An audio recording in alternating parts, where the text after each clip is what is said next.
अंजली दमानिया या व्यक्तिरेखेबद्दल मला कायमच कुतूहल वाटत आलंय. म्हणजे जेव्हा कधी भाजपाच्या संबंधाने विषय निघतो त्यावेळेला दमानिया सोयीस्कर मौन बाळगतात का?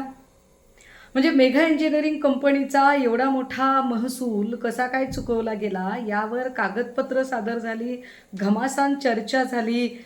अ, अगदी माननीय सर्वोच्च न्यायालयाने सुद्धा मेघा इंजिनिअरिंग कंपनीला नियमबाह्य पद्धतीने कंत्राटे दिली म्हणून राज्य सरकारवर ताशेरे ओढले.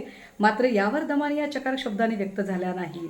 अनिक्षा जयसिंघानीचा मुद्दा असेल, बावनकुळेंचा कशिनोचा मुद्दा असेल, बावनकुळेंच्या मुलाचा ड्रंक अँड ड्राईव्हचा मुद्दा असेल किंवा मुनगंटीवारांचा 55 कोटी झाडे लागवडीचा विषय असेल, कितीतरी मुद्दे आहेत की ज्यावर दमानिया चकार शब्दाने व्यक्त झाल्या नाही.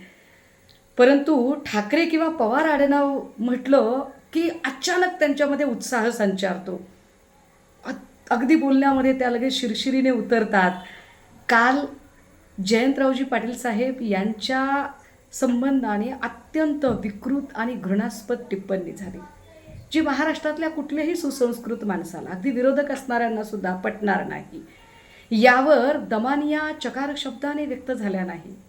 मात्र आज निकृष्ट दर्जाचं काम होतंय म्हणून लोकप्रतिनिधी या नात्याने मतदारसंघातल्या लोकांचे प्रश्न समजून घेताना एका अधिकाऱ्याला जेव्हा रोहित पवार जाब विचारतात तेव्हा मात्र भाषा, संस्कार, संस्कृती यावर दमानिया लगेच व्यक्त होतात. मला जरा नवलच वाटतंय.